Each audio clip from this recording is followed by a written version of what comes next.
Salam jumpa pemirsa, bagaimana kabar Anda hari ini? Bertemu lagi dengan saya Astia Dika. Selama 24 menit ke depan akan kembali menemani Anda menyaksikan program Da'ai Mata Hati.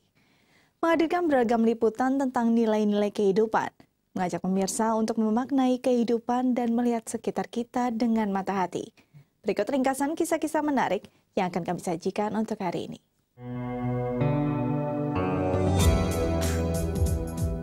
Semangat hidup Lely Simatupang melawan kanker.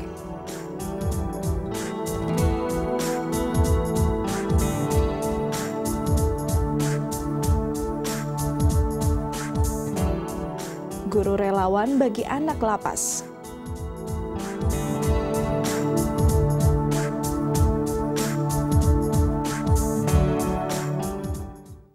Pemirsa, siapa bilang orang dengan penderita kanker tidak dapat berkarya?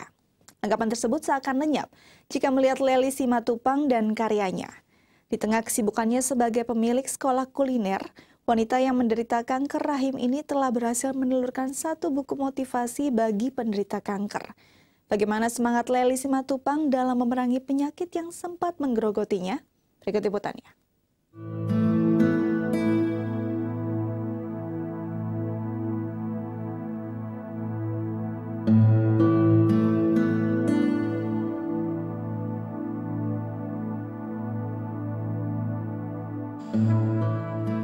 Bagi kebanyakan orang, hidup dengan vonis kanker dapat menghentikan masa depan mereka.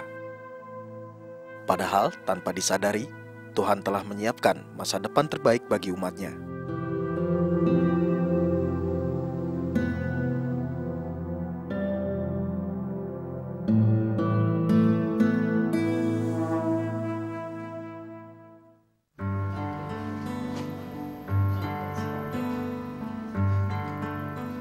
Adalah Lely Purnama Simatupang. Wanita kelahiran 1963 ini telah berhasil melalui fase-fase tersulit dalam hidupnya. Tahun 2010 awal, Lely divonis memiliki miom yang berujung pada kanker rahim.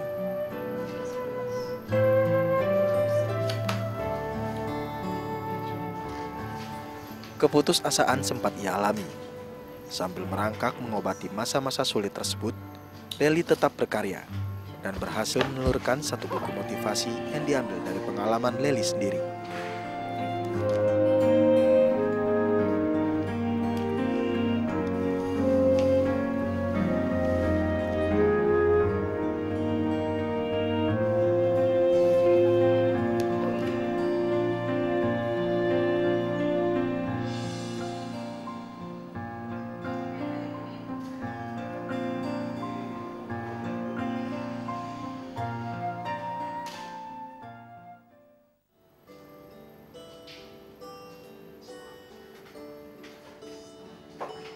Lely begitu sapaan wanita single keturunan Batak yang memiliki karakter yang tegas dan gigih terhadap cita-cita yang ingin dicapainya.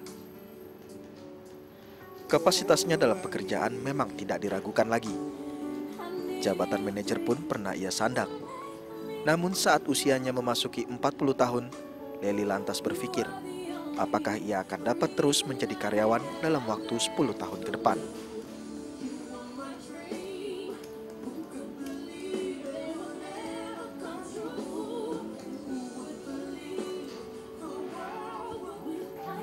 Setelah menimbang-nimbang, ia pun memutuskan untuk berhenti dari pekerjaannya dan mengembangkan hobi memasaknya lewat sekolah masak Le Cordon Bleu di Paris. Kemudian saya pergi ke Paris, saya belajar masak. Dari sana itu yang bikin saya agak setelah belajar senang-senang aja sih sebenarnya waktu itu, karena saya suka Paris, saya suka belajar, saya suka masak, terus teman-temannya juga baik, jadi saya menikmati aja, cuman lebih main-main gembira-gembira. Tapi setelah ikut dua level, saya kan harus pikirkan abis itu saya mau ngapain.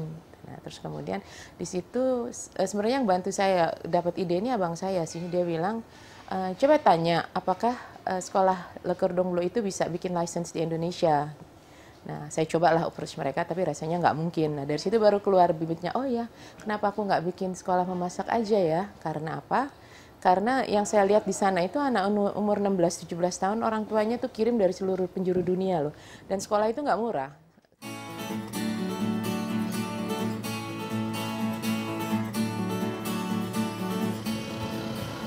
Setelah 6 bulan kursus memasak atas ide kakaknya, ia pun berpikir ingin membuka sekolah memasak di Indonesia. Lely merasa kebutuhan sekolah keterampilan memasak memang masih dianggap remeh di Indonesia. Namun melalui sekolah masak miliknya, ia ingin mengatakan bahwa jangan pernah menganggap remeh profesi koki.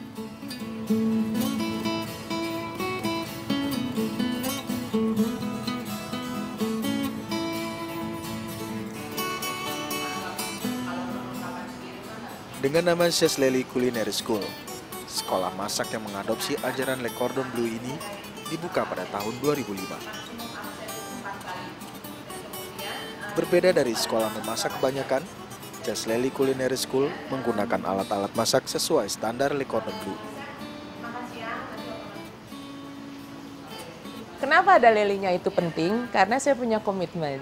Komitmen saya adalah saya akan dari segi peralatan saya nggak mau kompromi. Saya samakan dengan apa yang saya peroleh waktu saya di Paris kemarin.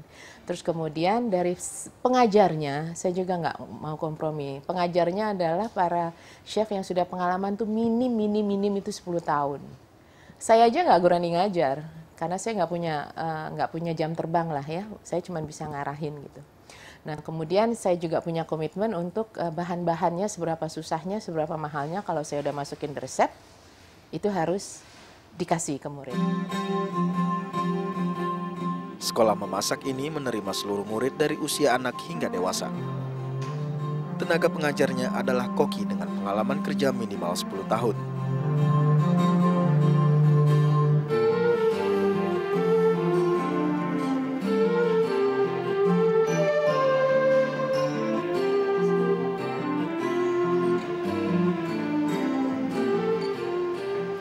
Walaupun Lely telah dinyatakan lulus dari program Basic dan Intermediate Cuisine, program Le Cordon Bleu, bukan berarti Lely boleh mengajar di sekolah miliknya.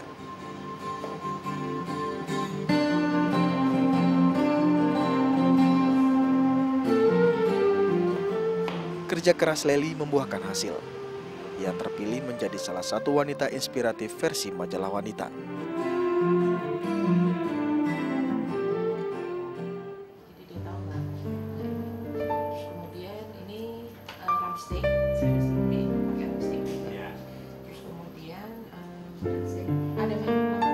Di tengah perkembangan usahanya yang kian baik, tepatnya pada tahun 2010, Lely ditimpa suatu permasalahan besar. Tubuhnya semakin hari semakin melemah. Itu mungkin pertengahan tahun lalu ya, yang saya mulai merasa bahwa itu tidak nyaman karena nggak selesai haidnya, lalu mulai sakit. Biasanya saya minum obat-obatan seperti Panadol kayak gitu untuk menghilangkan rasa sakit. Sampai Desember 2010, itu antara Natal tahun baru seperti biasa cuti kami sekeluarga ke Singapura, sekalian nganter bapak saya waktu itu untuk periksa. Nah kami 3 malam di sana. Jadi 4 hari 3 malam, 4 hari, 2 hari itu saya nggak bisa ngapa-ngapain karena perut saya sakitnya luar biasa. Jadi saya harus tetap tinggal di apartemen itu untuk karena perut saya sakit sekali dan bleedingnya terus. Nah pulang dari sana, saya akhirnya dengan ditemani oleh adik saya tadi, kami pergilah ke Kenakolo. Ke Kenakolo di sini saya cari yang perempuan. Terus kemudian ke Kenakolo bilang, ibu mungkin ini kelihatannya miom. Miom itu penebalan di rahim. Dan ia pun divonis menderita kanker rahim. Dengan langkah cepat, Lely menyerahkan penanganan kesehatannya kepada dokter di Singapura. Selain waktu kurang lebih 2 minggu dari pemeriksaan pertamanya, Lely pun menjalani operasi pengangkatan rahim. Lely menyadari bahwa selama ini pola hidup yang ia lakukan cenderung tidak sehat. Di samping itu, kesendiriannya hingga saat ini ternyata menjadi faktor pemicu kanker bersarang di rahimnya.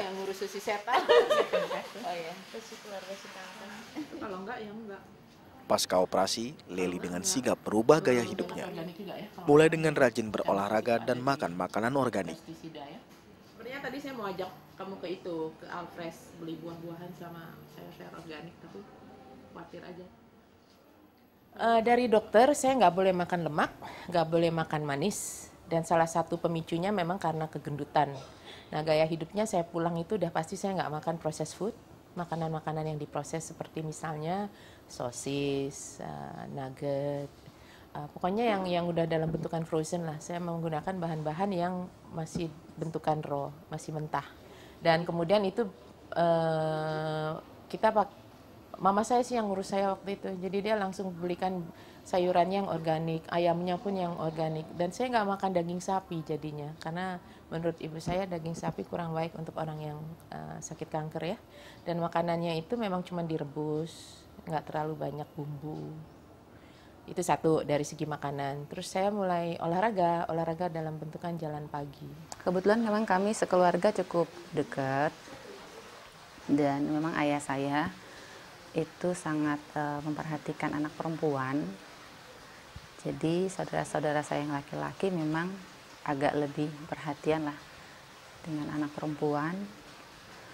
Terus pendampingannya saya, ya saya yang selalu urus dia. Saya ya gimana, maksudnya saya selalu bawa dia ke sana ke sini, ke dokter. Ya saya temenin aja terus sampai di ruang operasi, apa pokoknya yang dia merasa harus ada temannya ya harus ditemani terus sampai sekarang.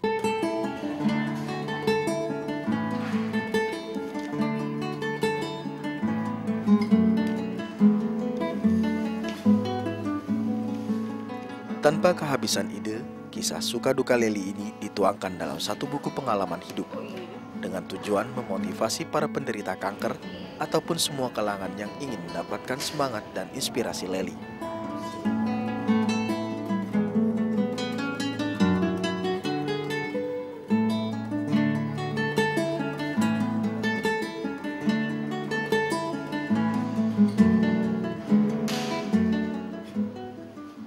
Cerita mengenai apa yang saya alami. Jadi intinya sih sebenarnya kanker tidak menghentikanku. Jadi dan saya ingin orang juga mudah-mudahan bisa menginspirasi orang untuk tidak membuat kanker atau penyakit lain menghentikan mereka untuk berkarya. Niatnya sebenarnya itu. Isinya adalah bagaimana perjalanan saya itu bisa saya lakukan karena saya punya banyak sekali supporter.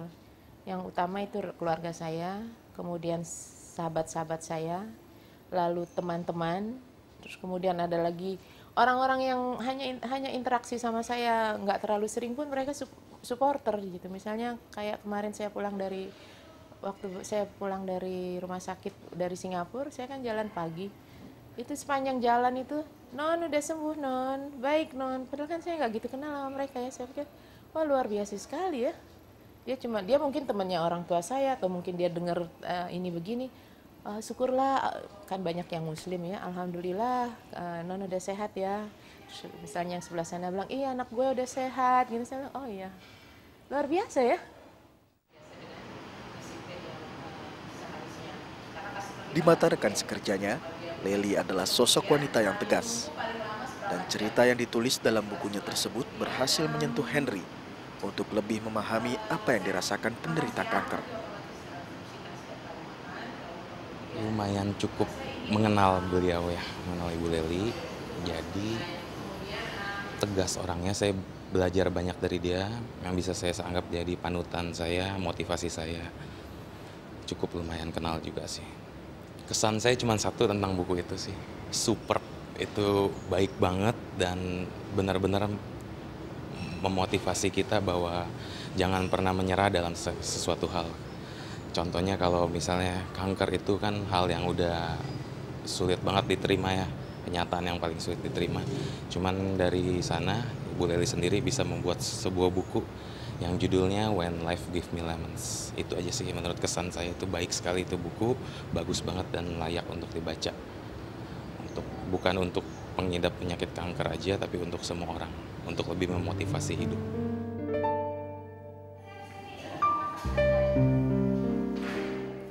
Buku dengan judul When Life Gives Me Lemon menjadi satu ungkapan syukur Lely atas kesembuhan yang ia alami.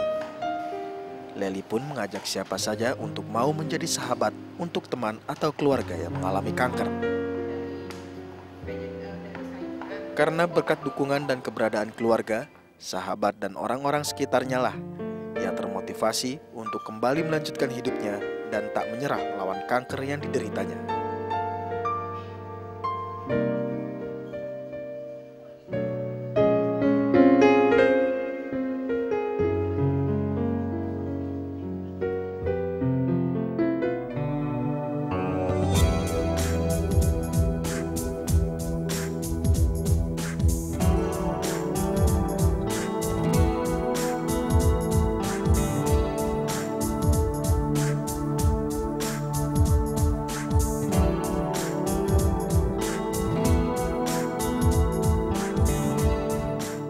Dengan ketulusan, kita dapat berbagi dengan sesama, meskipun tanpa imbalan materi sedikit pun.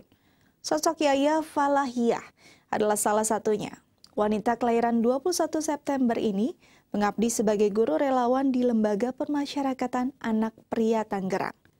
Bagaimana Yayah mencerdaskan anak-anak di Lapas Tangerang? Berikut liputannya.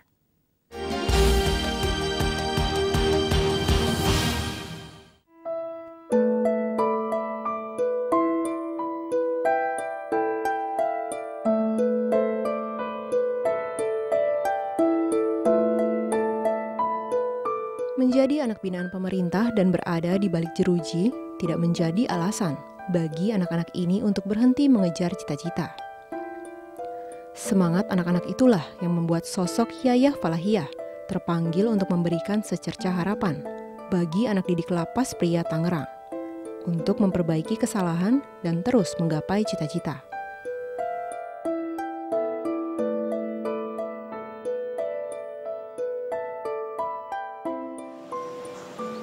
Bagi ibu dua anak ini, menjadi seorang tenaga pendidik relawan memang tidak mudah. Namun, panggilan jiwa sebagai seorang pendidik membuatnya membulatkan tekad untuk mengajar di Lapas Anak Pria Tangerang.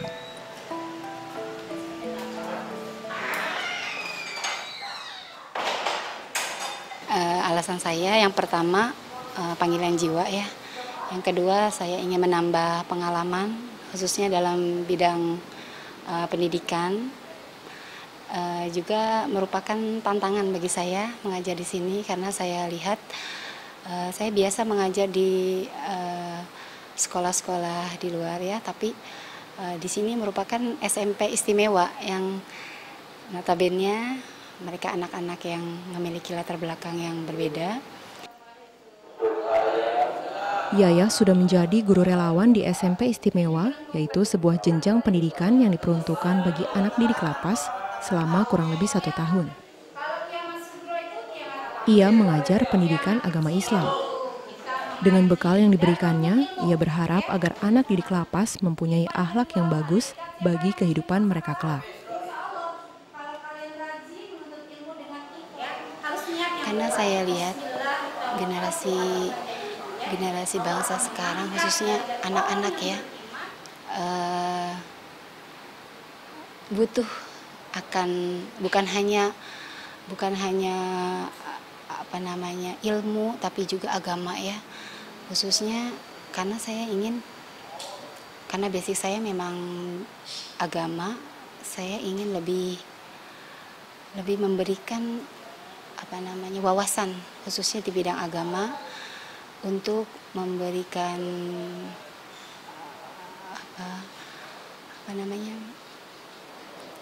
khususnya di bidang akhlak ya, karena itulah yang harus kita bekali kepada anak-anak didik di sini.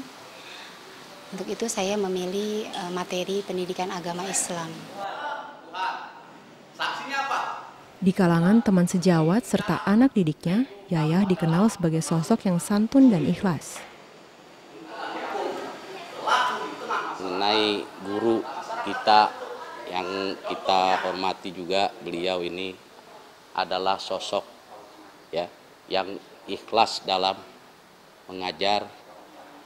Nama juga di sini sudah dicanangkan relawan, tidak diminta istilahnya, tapi mereka ini Bu Yayah ini langsung ya ikhlas mendaftarkan diri ke Lapas Anak Pria SMP Istimewa.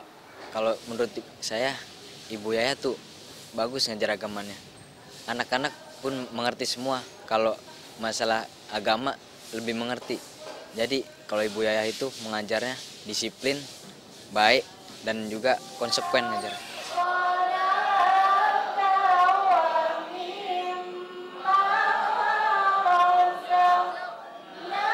Meski sudah menjadi guru, Yayah memendam mimpi untuk meneruskan sekolah lagi.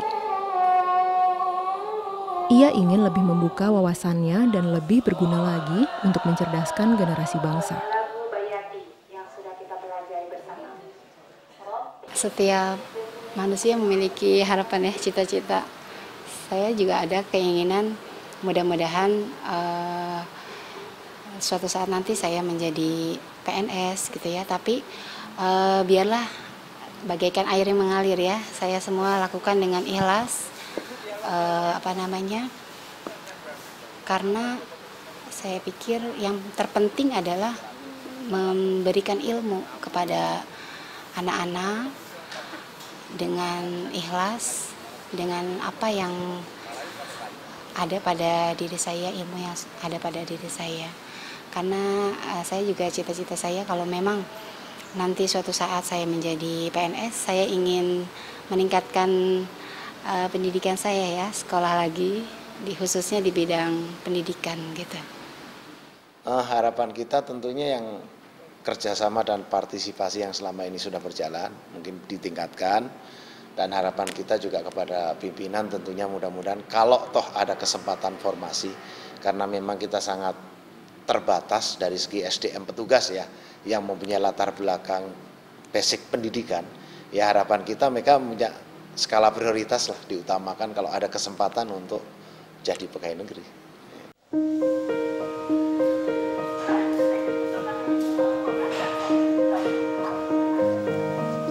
Apa yang dilakukan Yayah mungkin belum banyak. Namun bagi anak didik lapas, Yayah adalah sosok yang memberi keteladanan bagi mereka untuk menjadi orang yang lebih baik.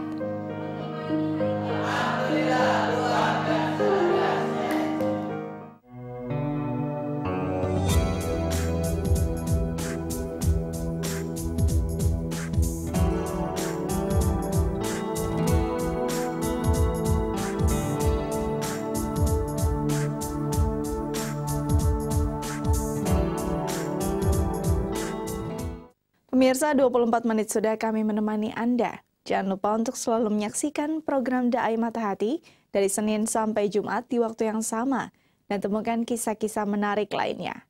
Pemirsa, jika Anda mempunyai kritik atau saran, silakan email atau sapa kami di alamat berikut. Sekian perjumpaan kita, lihat sekitar kita dengan mata hati. Sampai jumpa.